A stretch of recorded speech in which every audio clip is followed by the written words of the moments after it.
a narrative about banking to a discussion about currency. So you've probably all read the little blurb here we have about this panel, but you know, one of the things that's surprised me, I started out covering television, as PJ pointed out, and when the internet came along, you know, for years people were kvetching about TV not being as accountable as it could be, and, you know, wouldn't it be great if we could have better metrics that could show exactly what individual people are being exposed to, and whether they're actually even looking at the ads, God forbid, you know, and not just the programs. And along came this medium called the internet, and it could do all that. And then for the past 10 years, I've just witnessed how the industry, both the buy side and the sell side, tried to kind of retrofit into a TV model, and that's really what this discussion is going to be about. So we're going to get into some hardcore research issues, but also some market currency issues here. I'd like to invite the panel to take the stage. We're going to do it a little different. If you could seat, well, Rob's going to seat you guys, but I'll do a little brief intro. So we have Josh Chasen, who's Chief Research Officer of comScore, which is one of the major providers providing what's called now online campaign ratings, which importantly are measuring ad exposure to a certain degree and not just program rating points. The other major provider would be a company called Nielsen. They're not here, they demurred, but we invited them. So then we have Tony Jarvis, who is Creative Director of Olympic Media Consultant. Really?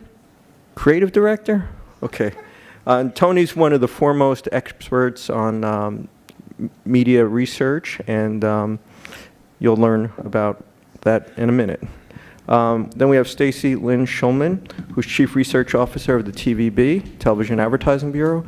And you might ask why we have a TV person on this panel, but you'll see once you hear the discussion. This is really about whether there's a common currency between television and online video now. And then we have Adam Schlachter, who is the Senior Vice President of Media for Digitas.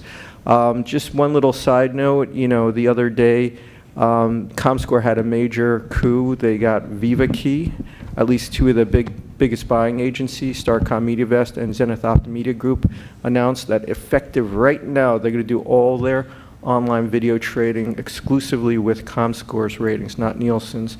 So this is a major push forward. That's at least like 20% of Madison Avenue's media buying cloud, so billions of dollars. But I think the deal excludes Digitas for now, which is technically part of VivaKey, but we'll hear more about that now. So we're going to do something that's a little different because there is a lot of technical background leading up to this discussion. So we've asked a couple of the panelists, Josh and Tony, to prepare a little bit of a video, just to, not a video, a little PowerPoint, just to give you some key backgrounders so we could get into the discussion and dispense with the background. But I think, Tony, you're going to present that real quickly? Thank you. Thank you.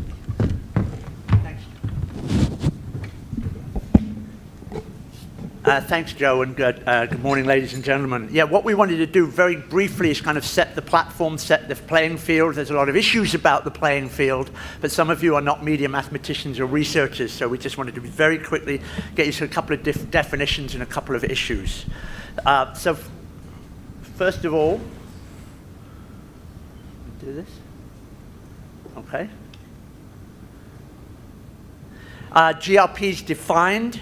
GRPs are defined as total impressions as a percent of the common universe from which the impressions were measured. It must be the same target group.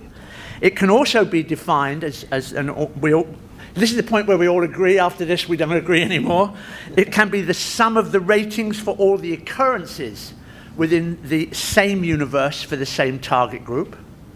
If you are lucky enough to have ratings by vehicle or by site or by program, you can actually add all the ratings up, and you can, if you have reach and frequency, reach times frequency is also GRPs. But a caution, we must caution you, because what we must all ask as an industry is what is the level of impression measurement? And in terms of pure media effects, is it the vehicle distribution level, which ARF calls level 1, which is really served? Is it level 2? Site or vehicle exposure, often we call that opportunities to see or gross impression level? Or is it at the ad exposure level? And we're going to talk, I think, about that later, Joe, in terms of viewability, which the IAB is working on with their 3MS initiative. But isn't our ultimate goal, wherever we are, whether we're planning, buying, selling, isn't it about intermediate comparability? So can the universe, which is very important in our definition, be unequivocally defined for the target group?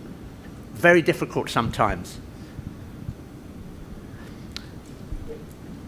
If we can't compute, and we can't compute GRPs if the universes or target groups are not the same. And honestly, you wouldn't believe the number of people I've seen that take GRPs here, GRPs there, GRP, and add them together. And I said, wait a minute, you can't do that.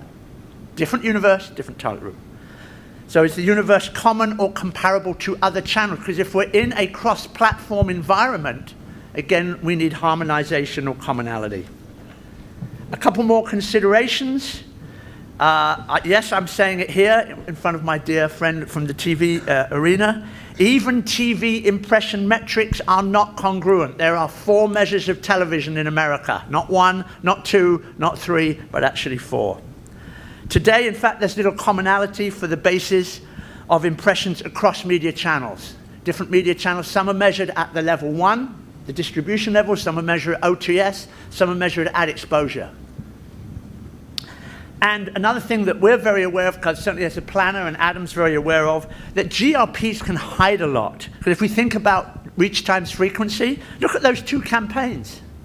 They both have 150 GRPs, but those campaigns would be completely different, probably for even for the same product and same category, probably reflect very different strategy, very different creative. Just a couple more considerations. But remember, CPMs are not comparable if the measurement bases are different. So one always should ask cost per thousand what. GRPs are not traditionally a measure of ad attentiveness, ad communication, ad persuasion, ad response, or sales. Those are actually levels 4, 5, 6, 7, and 8 in the ARF model. So in handing it back to Joe, perhaps a key is, where is cross-measurement platform going? Because maybe that directs our discussion. Joe? Okay, well, thank you, Tony. I'm just going to lean forward here so I can so all the panels can be viewable. We'll talk about that in a minute. I do want to get into some of those fundamental research issues that you addressed there and the intercomparability between media. But I want to start off by asking you all one big question, okay?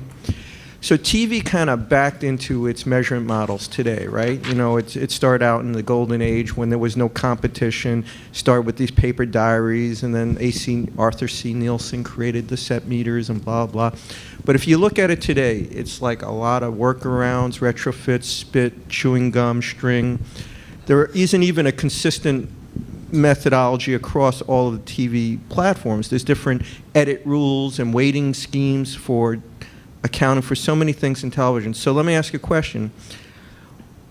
If we were launching a new medium called television today, would we even measure it the way we are today, and would we use this denominator called GRPs? And before we even talk about video, I want to ask you if it's even the right way to measure television. Stacy. Let's pick on the TV person. I don't know that we would call it GRPs.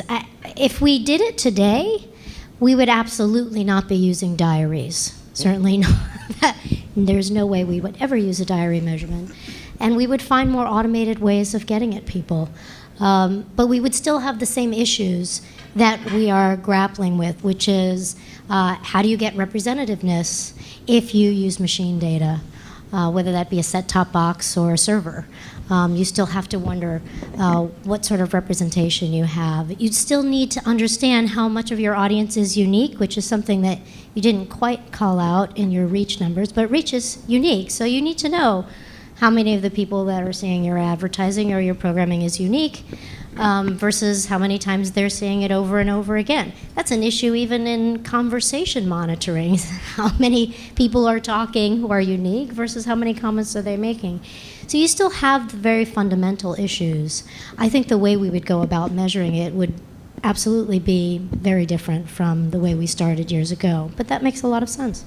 So Adam, you're a bit of a digital native. I mean, when you look at how television's been measured and the currency we use to trade it, and then you look at how we're retrofitting online into that, what do you think? First, I was told there would be no math this morning because it's really early. No, I think Tony's assessment is right. It's a mess. That doesn't mean that we should abandon all of it and not use any of it, throw our hands up because we can't stop working. But we have to figure out what's right and what's best for each of our clients' needs. And if that means if viewability is what trumps all for certain clients because that is an indicator of qualified reach and therefore effectiveness and so on as you go down the ARF's model, then that's what we need to focus on. That's what we need to trade. I think the challenge today is that we're not buying things as discreetly channel by channel as we once were. In fact, if you watch what happened in the television upfronts last week, it was all about multi-screen. It was TV at the center of it, but it was not ending there. And nothing else was bolted on. Things were actually fluidly moving. Programming, storylines were moving across screens. Therefore, advertising opportunities are moving across screens. Therefore, measurement needs to move across screens. But it's imperfect, so we have to figure out what the best combination of solutions are. Okay, so let's dispense with the debate, you know, the great philosophical debate, and then we could get on into how we should be doing this. So to GRP or not to GRP, that is the question.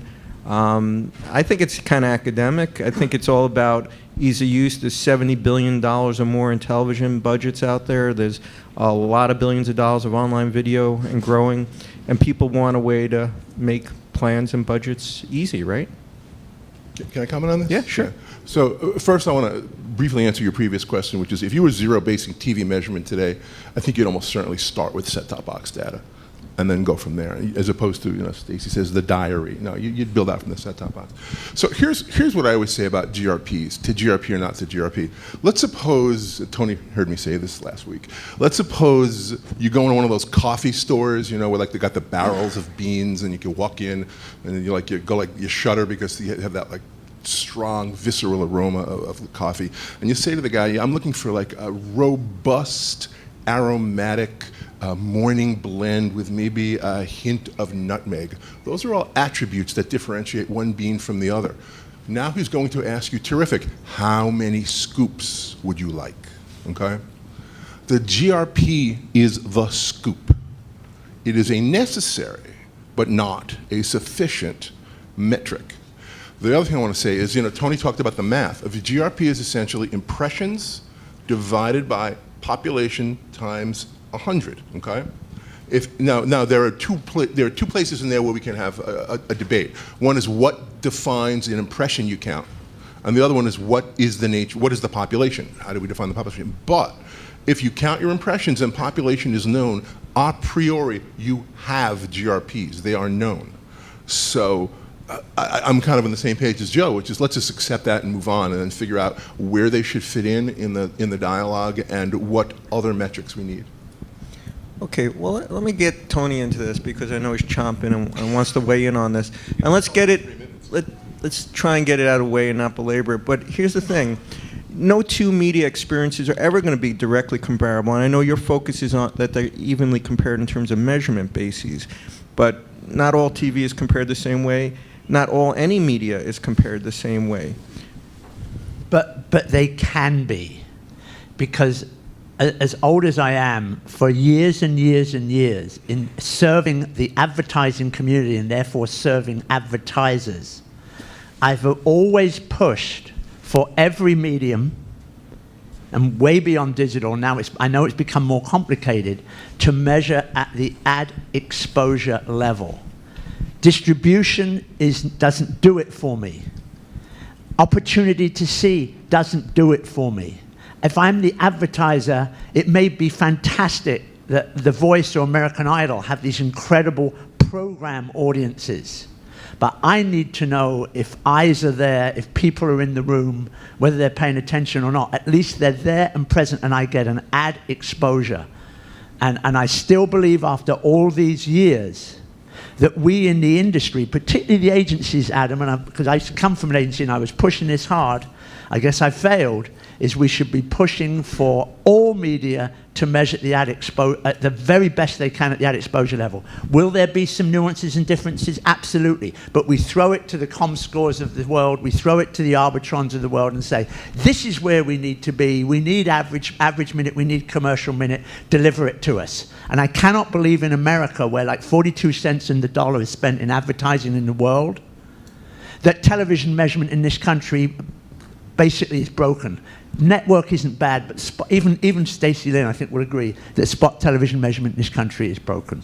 I would agree, but I do want to jump in and say one thing. The thing that is incumbent upon all of us in all of the measurement issues is that we have to find common ground, and we don't have it. We don't have it in the television industry, we don't have it in the video industry, we don't have it anywhere. So yeah, it's really simple. It's what's the numerator and what's the denominator to get to the GRP, but agreeing on what goes into the numerator and agreeing on what goes into the denominator is where our industries are constantly in flux and constantly debating. I would also agree, we need a terrific way to have ad exposure data.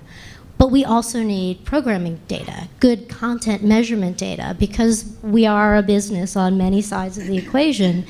And in order to measure down to that ad exposure level, in some industries, and I'm speaking mostly in local television, the systems are horribly broken, and the cost to do that is exponential. So are the advertisers going to pay the exponential cost of being able to get at the ad exposure level in television at the local level? Because that's eventually, the costs have to be passed down somewhere. Don't look at me, look at him. Well, And I've been on the agency side too. Well, we all so. have. Yeah, we all have. I mean, I agree. It's got to be done. It's got to be measured at the exposure level, because ultimately that's what we think we're paying for, right? It's not what we're paying for, because it's not what it's guaranteed against. And I would agree that it's the system or systems need to be overhauled. So we have panels like this where we rethink it and we pontificate about it, but then what? And I think that some action needs to be taken. And you know, what's being done by comScore, what's being done by Nielsen in the bridging the gap, if you will, between sort of analog and digital, I applaud, because I think they've made great strides, each down their own path, which is unique because it gives us options, it gives us opportunities to, again, select the right thing for the right client in the right instance. But it's still far from where we need to be, because it's trying to retrofit metrics to a certain extent that we're all saying are not right, or we can't even agree on what they are. And it's not helping to set a new standard going forward, because everyone's got their own opinion, and no one wants to admit where their methodology is flawed. So until someone takes a stand and says otherwise, it's just going to keep perpetuating. And to your point about needing the need for sort of program or content measurement or ratings, if you will, to plan against, I agree. That's still a necessary. It's still sort of a necessary force, because otherwise we don't know where to start to place our dollars, because we don't know where the biggest audiences are amassed, or how we can amass the most unique audience, or whatever the focus might be. But bridging the gap from measuring it on a mass scale about where the opportunity is to how it's actually performing, it's not working right now. Hey, Stacey, I find it ironic that you're with the TVB and you represent mainly free over-the-air television. You would say who's going to pay for this, because in your market, advertisers pay 100% of the bill, including indirectly all the research costs. The truth is, people in our industry are always going to conduct all kinds of research to make strategic judgments. We're talking about trading currency here. So what I want to do is resolve the issue of the debate of to GRP or not to GRP. In my view, it's game over. The industry has decided that we're going to trade off of these things called GRPs for video and television, and I think someday other media too, but I want to resolve that so we can move on to how we should do it. Does anyone not agree that we are moving into that metric, or have moved on to it? I agree we are all going to play in the GRP or the impression sandbox. but it presents a dilemma to the advertiser, the agency, and the seller, because the seller is not just selling their own medium. Typically, they're selling against other media, and you're comparing Kenyan coffee with coffee from Wakefield, Northern England. So you don't buy Josh's analogy to the scoops, which No, I think was perfect. The scoop's the same, because if I've got £100 in my pocket, €100 in my pocket, and $100 in my pocket. Same scoop. Which currency do you want? Let me simplify it. A GRP is a volume metric. It's not a qualitative metric. We plan based on Exactly volume, right. but we measure based on quality. We measure based on outcome. So until we start planning and trading based on the outcomes we're hoping to achieve, and people will guarantee whatever those outcomes are, which would create another problem, because it's the uniqueness of each client and what everyone wants, and then all of a sudden you have to go to custom buying, and I get it. You need some sort of standard way of looking at it. So if we're going to continue to plan based on volume, because that's an indicator of, it's not a measure of effectiveness, but it's an indicator of enough volume drives enough effectiveness, because you can correlate the two, and to the extent that you can, although that's becoming harder, then fine, we still need it as an input, but not as probably the input. Well, here's the thing. So, as long as we buy and sell impressions, then we have GRPs. Just think of GRP as another way to count impressions. All right. If there's 300 million people in the U.S. and you sell 300 million impressions, can we agree that it's possible to sell 300 million impressions and get paid for them? If yes, you've just sold 100 GRPs. I know we promise no math, but it's math, right? So, however, it is conceivable that there might be a market emerging where impressions are not the units sold, right? So if there was a world where we said, okay, regardless of how many times an ad is served to a person, you pay based on how many people had their attitude changed, okay? In that case, then maybe GRP wouldn't be the appropriate metric. Right, it's a different thing, yeah. But as long as impressions are the thing people are writing checks for, then GRPs are, as I said earlier, a priori implied. You do need to have some sort of common ground, though. Otherwise, the word currency has no meaning, right? You have to know what you're trading. Okay. So let's talk about what should that be. What should that common ground be? I believe it's impressions. Okay. It should be the smallest unit that we can get to. Impressions, but how are we going to define them? Level 1, 2, or 3? And I say it should be at exposure level, and I suggest that the digital video arena, particularly with the work being done by comScore and Nielsen, and the IAB's initiative, the 3MS initiative on measuring at the viewability level, so at least it's up on the screen, it's not below or not, and it's there whether you're sitting at your computer or the dog's sitting there. At the viewability level, I think you have an opportunity to lead the industry to the new common currency that we should be demanding, if we're particularly with respect, the agency should be demanding that we want all media measured at the ad exposure level. So all impressions will be at that exposure level. The GRPs will be comparable. Then as a planner, I'm not thinking, well, wait a minute, I need 300 points. I'm going to get 100 here and 100 there and 100 in yet another channel. Oh, but wait a minute. They're all at different levels. And now I've got to go to my research department that doesn't exist anymore at agencies. I used to run one. And sort of say, how do I calibrate this? How do I equivalize my euros, my pounds, and my dollars so I can actually add them together and not get 300, I can actually get $450 or whatever it might be. Yeah, and that inevitably, by the way, brings us down the path of the concept of the viewable impression, which, as many of you probably know, when the IAB did their, I always say it's an IAB initiative, and the IAB says no, it's an IAB 4A's ANA initiative, but it started as an IAB initiative. And when they did their diligence to ask, to figure out where we needed to bring, making measure make sense, the two big points they came up with are we need to adopt the currency of the viewable impression, and then second, to articulate the exposures in terms of demographic gross rating points. But so the question becomes, if we agree that GRPs are impressions divided by population times 100, or we just stop at impressions, which is fine too, what counts as an impression? Is it an ad that the ad server tells you was served, or is it an ad that made it to the screen in some fashion? And the IAB has this a group called emerging innovation task force, which is right now working on definitions, a whole lot of definitions, but including banner ad viewability and video viewability. Okay, and just to clarify, so what a viewable impression means is that the ad was visible on a computer screen or a browser when somebody was looking at it. If it was below the fold, it's not counted, and that seems to be the industry standard.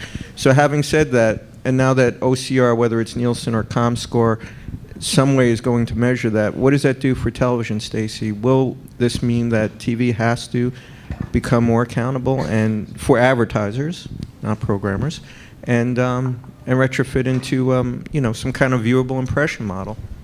I don't think that there's any question that television becomes more accountable. It has to be. If we're looking at cross-media effectiveness, you can't have half of the equation being accountable and the other half just slung up against the wall, even if we're delivering quite a lot of impressions that are slung up against the wall. The question is how to do that in a good, accurate, and dependable way. And dependable is really the issue, because in television, the measurement, as we've already explained, is all over the place, but it's also highly volatile in many places. And so what one day is a 1 rating may next day be a 0.1 rating, and the next day be a 10 rating, and it can be all over the place. And so we have a lot of work to do, even at a quarter-hour basis, to get that volatility to calm down, let alone to get to an ad effectiveness metric. That notwithstanding, we do need to get into better, finer increments of measurement, and I would argue that it's not just about ad exposure, Tony, but actually length of time, because ads are different periods of time. Is it okay for there to be, if you see 1 second, if it's visible for 1 second, does it count? Or does it have to count for all 30 seconds, or 15 seconds, or 90 seconds of the ad? I think we get into more of that issue. So that it's ad effectiveness, but at what degree? Sorry, it's not ad effectiveness. That's a different level. That's a much higher level. But I think you can't have one conversation without the other. All I'm talking about is exposure. Yeah, that there is someone in the vicinity of a screen, or, for goodness sake, a newspaper, or within hearing distance of a radio when the ad runs. For how long?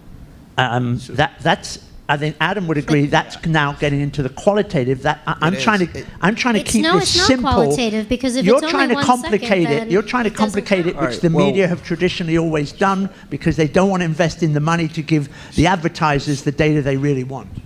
I would disagree right wholeheartedly. now, the that standard that's for what- online is 1 second. If the ad was viewable for 1 second, For 1 second, 50%. And that's, by the way, that's banned. That's for display, Yeah, not for video. So here's the thing. So we also have broken metrics there, because no one could agree on what it is. So should we start paying on some sort of average viewability metric and dwell time? I don't know. I haven't seen anyone start selling it in that way, although I'm sure some people are taking notes. What we have to really define is what we're trying to achieve, and therefore find out what the best metrics and the best methodologies are out there to help measure that. From a planning standpoint, though, it would be helpful to have those sort of benchmarks in aggregate at hand to know where we should place our bets. So where are we seeing the highest incidence of ad exposure, to a completed view, or unique audience consuming ads at a certain clip? I mean, there's a lot of different ways to skin the cat. We just haven't had, as agencies, haven't had the access to all this data in as readily sort of form or timely sort of time frame as possible. That's all changing because of how we're trading. We're starting to trade, particularly in digital, in real time. So you can't trade in real time if you can't measure in real time. This is not theoretical. You're trading billions of dollars through your organization right now. Tell us exactly how you're doing it, and also talk about the shift from media buying to audience buying. I can't tell you exactly how we're doing it. Oh, okay.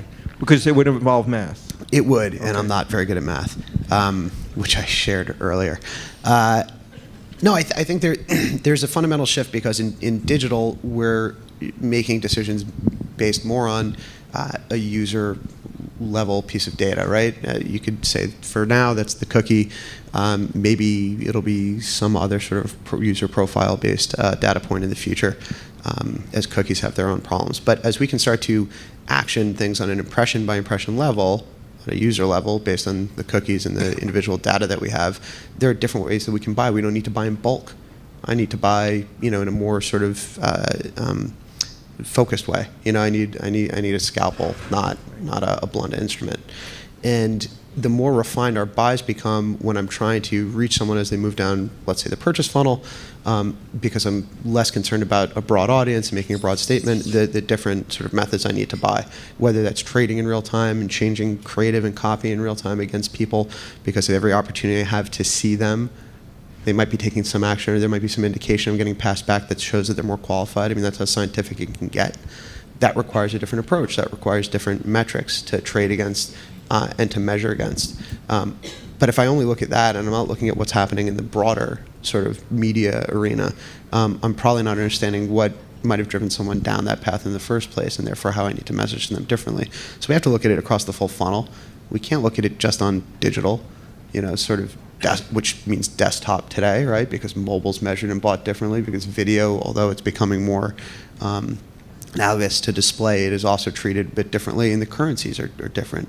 So digital is messy, television is messy, and then it's all messy, right? Because then we have other things like print, out of home, all which are becoming increasingly more digitized, but those metrics aren't quite on par. Actually, I've led the global initiative on measuring out of home, and we've moved. In fact, the Brits did it first. We moved to ad exposure or contact in the early 2000s, and digital's going to, I believe, going to go the same way.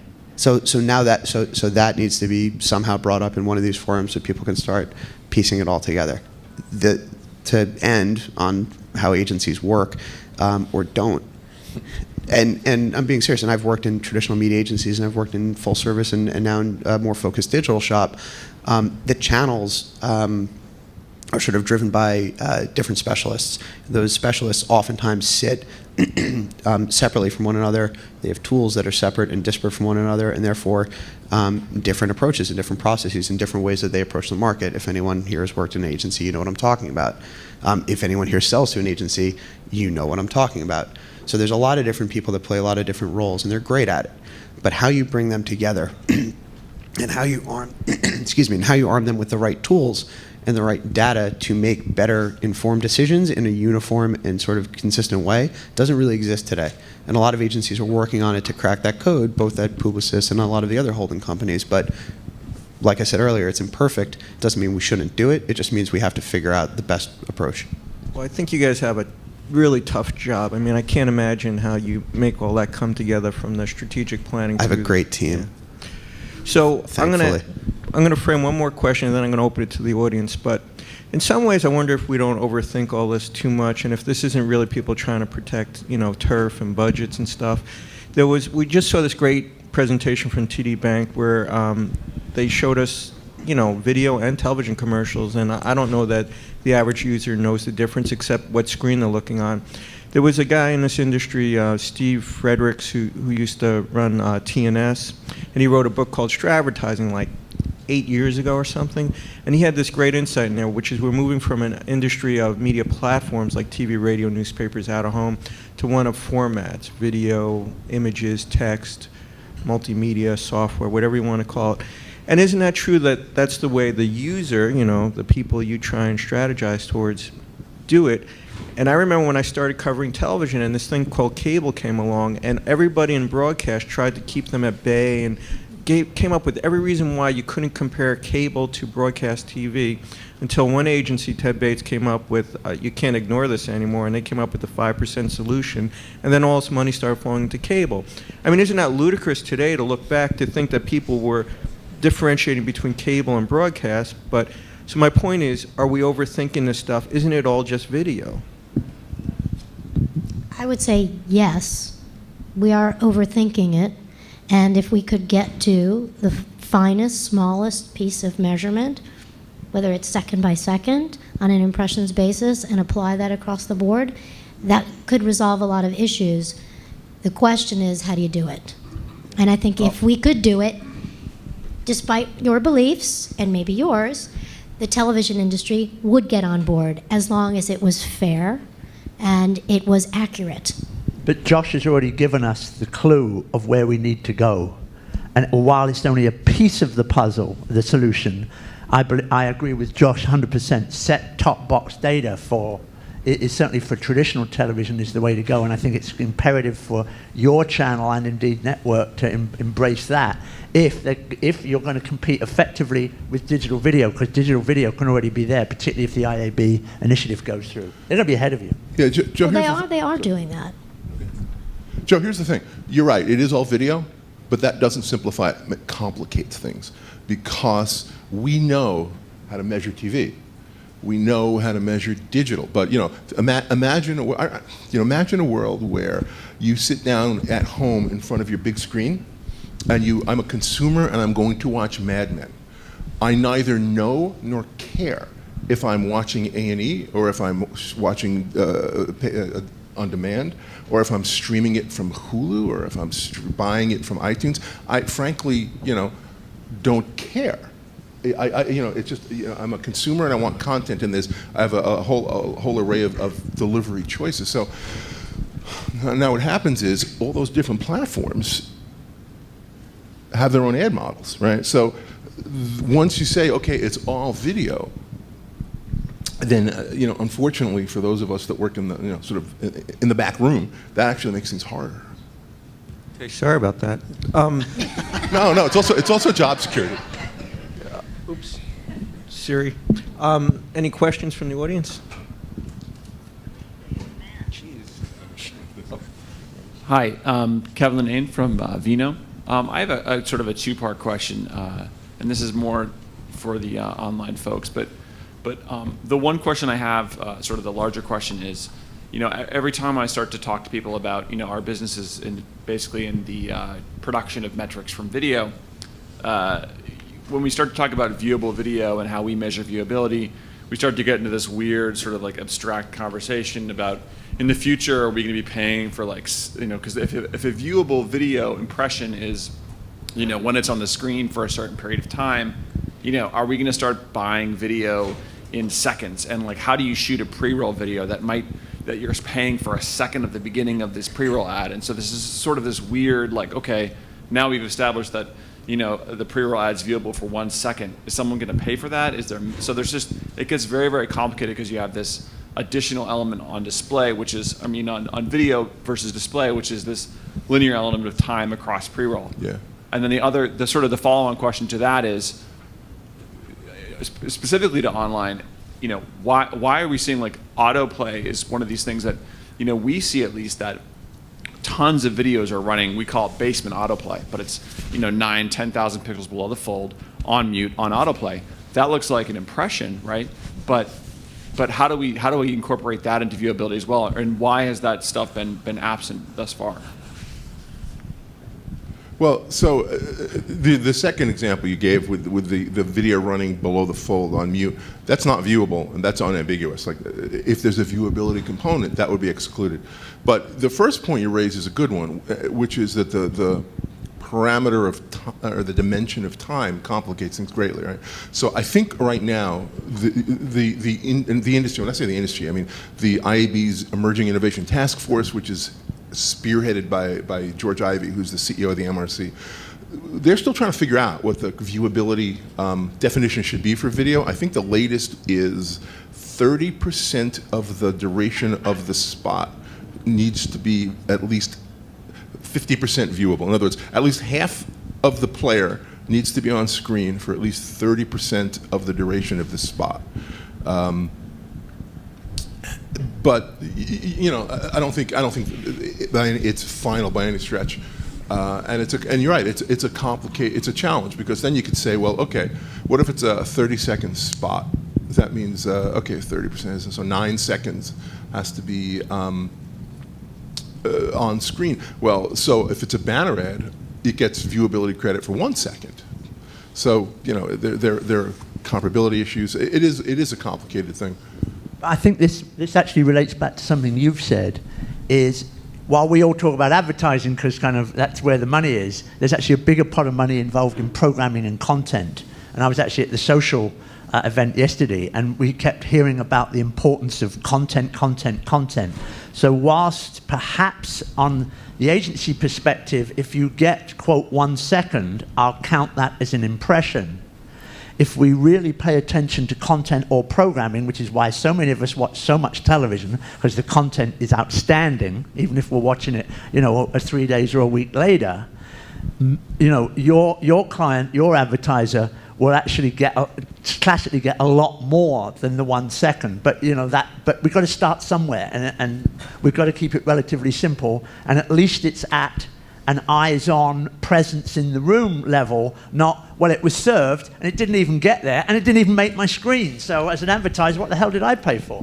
And even even your parameters that the IAB is considering, I thought, God, I think I would like to take those odds in television, because in some weighting scenarios in television where you actually are delivering on advertising exposure, we do quibble about, well, which minute did the ad start in and how many seconds did the ad run in that minute, and should that minute count towards the calculation of the advertisement's rating? And if it's not at least 50%, sometimes they won't take it. So I'll take 30% and half the screen. And from a creative standpoint, you have to test and learn.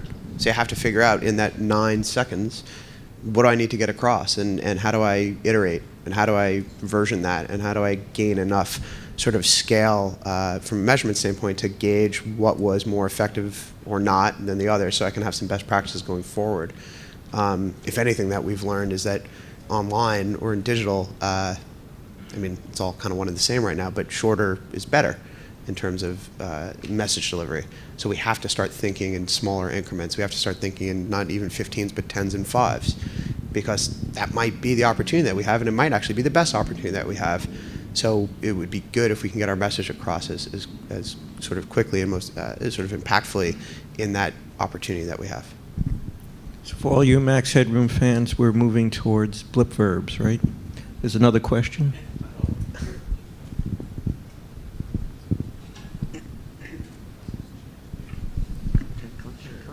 Hey, it's Tim Avila with Brightroll. I got a quick question, I guess, mainly for Stacy. You had mentioned that you said television measurement was broken. I was just curious to learn a little bit more about that specifically. That's a whole conference. Yeah, that's a week-long conference, and we have it every year, and it's still broken. No, but I totally understand. But can you characterize it at a high level, what you see as the main points of Sure. A lot of it has to do with the fact that we can't agree on what the measurement is. In the national marketplace for television, it's somewhat simplified. They do have some agreement, and they call that C3. They look at commercial ratings across 3 days. In the local market, it's much more of a mixed bag. We have 210 plus DMAs, different market areas. Every one of those markets is measured somewhat differently. Some of them are measured with set meters, some of them are measured with people meters, some of them are measured with, believe it or not, paper diaries. Imagine walking around for a week with a paper diary and having to account for what you watched every 15 minutes of your life. It's impossible.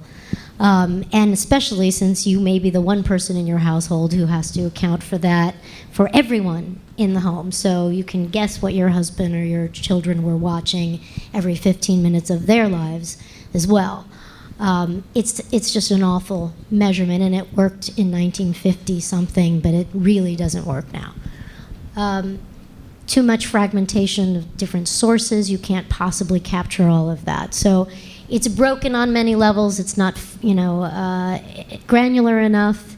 It's not consistent across marketplaces. It doesn't have timely delivery in some places. In some markets, they only get a sense of what people are watching 4 times a year still, which is why we still have sweeps, and there are some markets who care about it.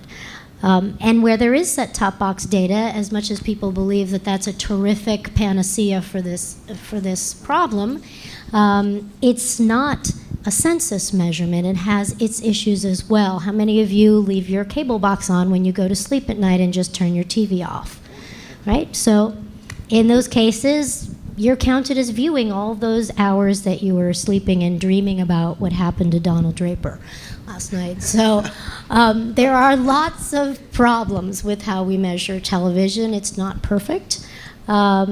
And that's probably as top line as I could give you.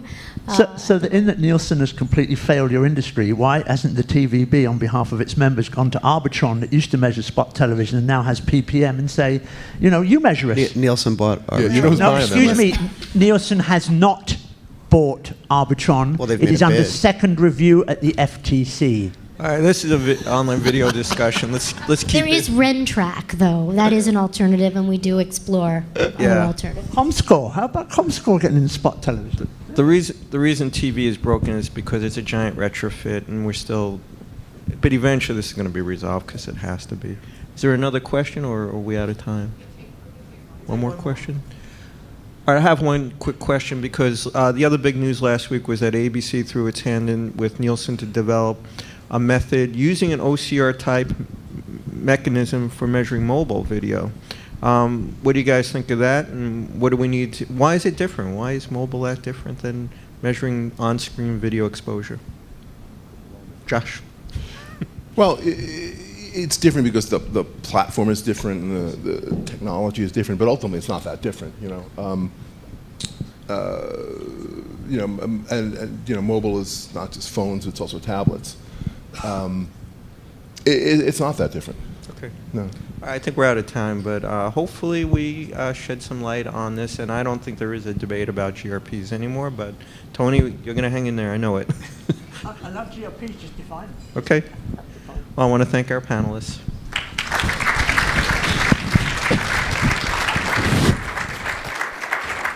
Thanks. Oh, am I on? Am I on? Okay. Thanks. Can you guys hear me? Yeah. Thanks, everybody. So the answer is yes, GRP, but. Our next, now we're going to kind of move to TV distribution. So we're going to come at what's going on in online video from a different standpoint. So I'd ask our next group to start coming up here, and Rob will get you set up. It's obviously a pretty fascinating time right now for how we as consumers watch video. I admit that my family just got Netflix in the last month. I think that's probably because I was just being a pain in the ass mother who wanted to not have her kids addicted to the video screen all the time. But I think all of you.